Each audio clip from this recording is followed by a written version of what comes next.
बिस्मिल्लाहिर्रहमानिर्रहीम। अस्सलाम वालेकुम डियर स्टूडेंट्स, स्टडी टॉक के प्लेटफॉर्म से खुशामदीद। आज की इस वीडियो में हम लोगों ने केमिस्ट्री के बहुत ही इंपॉर्टेंट चैप्टर कार्बोक्सिलिक एसिड के MCQ सॉल्व करने हैं, जो कि MD-CAT और नम्स और अदर कम्पिटिटिव एग्ज़ाम के लिहाज से बहुत ज़्यादा इम्पोर्टेंट है। हम देखेंगे कि इस MCQs को किस तरीके से सॉल्व करना है, इसके टिप्स एंड ट्रिक्स क्या हैं और सोल्यूशन मेथड क्या है। तो चलते हैं वीडियो की तरफ। तो क्वेश्चन नंबर 1 है हमारे पास, which one of the following is not carboxylic acid. इनमें से कार्बोक्सिलिक एसिड कौन सा नहीं है। तो सबसे पहले देख लेते हैं कि कार्बोक्सिलिक एसिड क्या होता है। RCOOH। R क्या होता है, अल्काइल ग्रुप, और COOH कार्बोक्साइल ग्रुप। तो सबसे पहला डी ऑप्शन नहीं हो सकता। सबसे पहले देखें तो R का फार्मूला भी क्या होता है, CnH2n+1 और COOH। तो ए ऑप्शन भी इनकरेक्ट है। अगर हम इसके अंदर वैल्यू पुट करें CH3 COOH, तो कार्बन जितने भी हैं, हाइड्रोजन उसके क्या है, डबल हैं। CnH क्या है, 2n, और O क्या होगा, O2। तो बी ऑप्शन भी इनकरेक्ट होगा। जबकि R के साथ अगर OH आ जाए तो वो क्या होता है, वो अल्कोहल होता है। तो सी ऑप्शन क्या होगा, करेक्ट होगा, क्योंकि ये कार्बोक्सिलिक एसिड नहीं है बल्कि अल्कोहल है। सेकंड क्वेश्चन है, if methyl group of propane replaced by carboxylic resulting molecule is. वो कह रहा है कि प्रोपेन है, प्रोपेन का फार्मूला क्या होता है, 3 कार्बन होती हैं, CH3 CH2 CH3, कि मिथाइल ग्रुप को रिप्लेस कर दें COOH के साथ, कार्बोक्सिलिक एसिड के साथ, तो रिजल्टिंग मॉलिक्यूल क्या होगा। इधर भी COOH आ जाएगा तो ये डाई कार्बोक्सिलिक एसिड बन जाएगा। तो डाई कार्बोक्सिलिक एसिड की हम लोगों ने नेमिंग पढ़ी थी कि सबसे सिंपलेस्ट जो होता है COOH 2 हों, तो ऑक्सैलिक एसिड और मैलोनिक एसिड। तो ऑक्सैलिक एसिड नहीं हो सकता, एसिटिक एसिड ये होता है CH3 COOH। तो मैलोनिक एसिड इसका क्या है, करेक्ट आंसर है। क्वेश्चन नंबर 3 है हमारे पास, which one of the following is unsaturated aliphatic organic acid. एक है अनसैचुरेटेड यानी कि डबल या ट्रिपल बॉन्ड, और एलिफैटिक ऑर्गेनिक एसिड का मतलब ये है कि ये क्या होगा, इसमें बेंजीन रिंग प्रेजेंट नहीं होगा। तो सबसे पहले देखते हैं मैलिक एसिड, इसका फार्मूला होता है COOH, CH double bond CH और COOH। तो ये एलिफैटिक भी है क्योंकि इसके अंदर डबल बॉन्ड प्रेजेंट नहीं है, और सॉरी बेंजीन रिंग प्रेजेंट नहीं है, और अनसैचुरेटेड ये डबल बॉन्ड होने की वजह से। तो मैलिक एसिड भी हो सकता है इसका आंसर। मिथाइलिक एसिड, इसमें बेंजीन रिंग आ जाता है तो ये अरोमेटिक हो जाएगा, ये आंसर इनकरेक्ट है। COOH इनके अंदर आ जाती हैं तो ये नहीं हो सकता। टेराफिथैलिक एसिड के अंदर COOH पैरा पोजीशन के अंदर आ जाता है। एडिपिक एसिड के अंदर 6 कार्बन होते हैं और डाई कार्बोक्सिलिक एसिड होता है।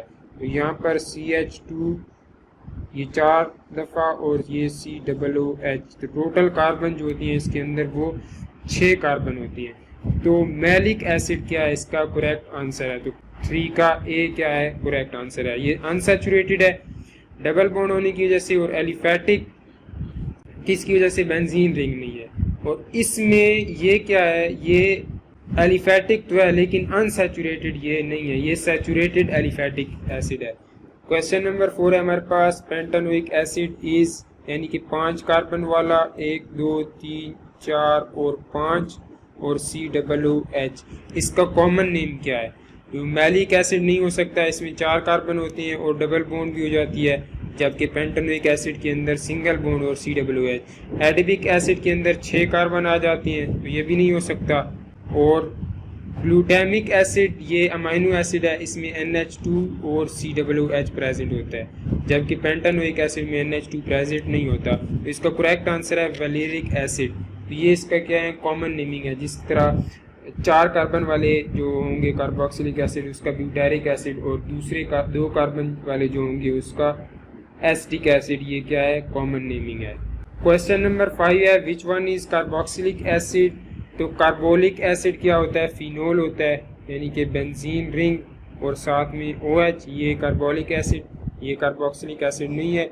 कार्बोनिक एसिड ये भी नहीं होता, HCO3 ये क्या होता है, कार्बोनिक एसिड, H2 और CO2 जब क्या होती है, H2CO3 कार्बोनिक एसिड। H2 और CO2 जब मिलते हैं तो कार्बोनिक एसिड बनता है। पिक्रिक एसिड क्या होता है कि फिनोल के साथ OH निट्रो ग्रुप हों, 2,4,6 ट्राई निट्रोफिनोल, इसको हम क्या कहते हैं, पिक्रिक एसिड। तो ये भी नहीं हो सकता। पाल्मिटिक एसिड क्या है, ये कार्बोक्सिलिक एसिड है, इसके अंदर टोटल 16 कार्बन होते हैं, यानी कि CH3 CH2 ये 14 15 और ये कार्बोक्सिलिक एसिड वाला 16। तो पिक्रिक पाल्मिटिक एसिड क्या है, ये कार्बोक्सिलिक एसिड है। क्वेश्चन नंबर 6 है हमारे पास, which one is not fatty acid.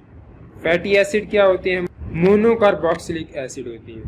तो पाल्मिटिक एसिड ये तो फैटी एसिड है, इसी तरह स्टेरिक एसिड इसके अंदर 17 और ओलिक के अंदर 10 होती हैं। तो हमारे पास जो पिथैलिक एसिड होता है ये क्या होता है, ये अरोमेटिक होता है, अरोमेटिक और डाइकार्बोक्सिलिक एसिड होता है। तो डाइकार्बोक्सिलिक एसिड फैटी एसिड नहीं होते, तो करेक्ट ऑप्शन है B, phthalic acid is not a fatty acid.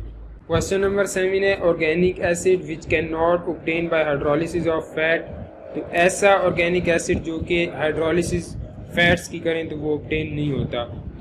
तो जैसे ही हाइड्रोलिसिस हम फैट्स की करती हैं, जब फैट्स की हाइड्रोलिसिस होगी यानी कि वो टूटेगा हाइड्रोलिसिस, तो यहाँ पे क्या चीज़ प्रोड्यूस होगी, मोनो कार्बोक्सिलिक एसिड प्रोड्यूस होंगे। तो एसिटिक एसिड भी मोनोकार्बोक्सिलिक एसिड है, ये ऑब्टेन होता है, तो ये इनकरेक्ट होगा। Propionic acid CH3 CH2 COOH ये भी नहीं प्रोड्यूस होगा। ब्यूटारिक एसिड 4 कार्बन वाला कार्बोक्सिलिक एसिड ये भी नहीं होगा। सक्सीनिक एसिड, सक्सीनिक एसिड क्या है, 4 कार्बन CH2 इसके अंदर भी 4 कार्बन होते हैं, लेकिन ये डाई कार्बोक्सिलिक एसिड है। फैट से जब हाइड्रोलिसिस करें तो डाई कार्बोक्सिलिक नहीं बल्कि मोनो कार्बोक्सिलिक एसिड क्या होती है, प्रोड्यूस। तो सक्सीनिक एसिड का ये स्ट्रक्चर है, तो इसका करेक्ट आंसर होगा ए, सक्सीनिक एसिड। क्वेश्चन नंबर 8 है, आइसोब्यूटारिक एसिड आल्सो रिटन एज।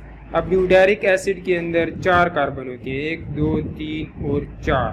तो अब आइसोब्यूटारिक के अंदर क्या होगा कि COOH CH CH3 और यहाँ पर भी CH3 आ जाएगा, क्योंकि आइसो के अंदर हमेशा दूसरे कार्बन पे सब्स्टिट्यूएंट अटैच होता है CH3।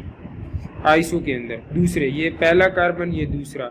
अब इसकी नेमिंग किस तरह होगी, 1 2 3 ये प्रोपियोनिक एसिड और दूसरे के ऊपर मिथाइल है, तो 2 मिथाइल प्रोपेनोइक एसिड इसका आंसर होगा, 2 methyl propanoic acid.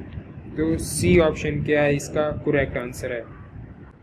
Question number 9 है हमारे पास, the compound that first isolated by red ants. तो कार्बोक्सिलिक एसिड की जो कॉमन नेमिंग की गई है वो हमारे पास सोर्स या ओरिजिन की बेसिस के ऊपर की गई है। तो एसिटिक एसिड जिस तरह विनीगर से हासिल होता है, तो इसलिए हम इसे क्या कहते हैं, उसको एसिटिक एसिड कहते हैं। तो आंट्स जो से फॉर्मिक एसिड हमारे पास क्या होता है, वो पाया जाता है। तो आंट्स का जो वर्ड है फार्मा, फार्मा का मतलब होता है मीन आंट्स, तो इस वजह से इसका नाम क्या रख दिया गया था, फॉर्मिक एसिड रख दिया गया था। तो ये कॉमन नेमिंग जो होती है ये ओरिजिन या सोर्स की बेसिस के ऊपर होती है। एसिटिक एसिड विनीगर के अंदर होता है इसलिए इसको एसिटिक एसिड कहते हैं। ब्यूटारिक एसिड बटर के अंदर होता है इसलिए इसका नाम ब्यूटारिक एसिड रख दिया गया था। तो क्वेश्चन नंबर 9 का करेक्ट आंसर है formic acid. Question number 10, by oxidation of which compound carboxylic acid can not be obtain. Carboxylic acid हमारे पास ऑब्टेन नहीं होगा ऑक्सीडेशन जब करवाएंगे तो याद रखना है कि प्राइमरी अल्कोहल और सेकेंडरी अल्कोहल ये जैसे ही ऑक्सीडेशन होगी तो कार्बोक्सिलिक एसिड बनेगा। सबसे पहले एल्डिहाइड बनेगा, फिर ऑक्सीडेशन होगी तो फिर कार्बोक्सिलिक एसिड बनेगा। जबकि टर्शरी अल्कोहल की ऑक्सीडेशन होगी तो कार्बोक्सिलिक एसिड नहीं बनेगा जबकि अल्कीन बन जाता है। ये रिएक्शन याद रख लेनी है। तो सबसे पहले देख लेते हैं इनमें से जो टर्शरी अल्कोहल होगा वो कार्बोक्सिलिक एसिड नहीं देगा। पहला है 2 मिथाइल 2 प्रोपेनोल, तो प्रोपेनोल बना लेते हैं पहले 2 मिथाइल और 2 प्रोपेनोल, 2 के ऊपर OH होगा और 2 मिथाइल। तो ये क्या है, टर्शरी अल्कोहल है। तो ये कार्बोक्सिलिक एसिड नहीं देगा। इसकी वजह से जब ऑक्सीडेशन होगी तो ये ऑक्सीडेशन से एल्डिहाइड भी नहीं बनाएगा और कार्बोक्सिलिक एसिड भी नहीं बनाएगा, ये एल्कीन बनाएगा। इसके अलावा बाकी ऑप्शन देख लेते हैं। 2 ब्यूटेनॉल 1 2 3 4 और OH, तो ये क्या हो गया, सेकेंडरी अल्कोहल, ये कार्बोक्सिलिक एसिड बनाएगा। 1 ब्यूटेनॉल 1 2 3 और 4 और इधर OH 1 ब्यूटेनॉल भी कार्बोक्सिलिक एसिड बनाएगा। 3 प्रोपेनॉल 1 2 3 और इधर OH, तो ये 1 प्रोपेनॉल या 3 प्रोपेनॉल हो ही नहीं सकता क्योंकि नंबरिंग इधर से स्टार्ट करेंगे। तो ये 3 इनकरेक्ट हैं। ए ऑप्शन क्या है, करेक्ट है कि ये टर्शरी अल्कोहल है, इसकी वजह से इसकी ऑक्सीडेशन नहीं हो सकेगी। तो स्टूडेंट्स, ये थे आज कार्बोक्सिलिक एसिड के MCQs। तो हम लोगों ने देखा है कि इसका किस तरह से MCQs को सॉल्व करना है और इसके टिप्स एंड ट्रिक्स क्या हैं, और इनमें से बहुत सारे क्वेश्चन जो हैं वो पास्ट पेपर से हम लोगों ने लिए हैं। तो अगर आप चाहते हैं कि हम इसी तरह किसी और चैप्टर पे वीडियो करें तो आप हमें कमेंट सेक्शन में बता सकते हैं। कोई भी क्वेश्चन हो तो वो कमेंट सेक्शन में पूछ सकते हैं। वीडियो पसंद आई है तो इसको लाइक करें और शेयर करें, और चैनल पे नए हैं तो इसको सब्सक्राइब कर दें। इजाज़त दीजिए, अल्लाह हाफिज़।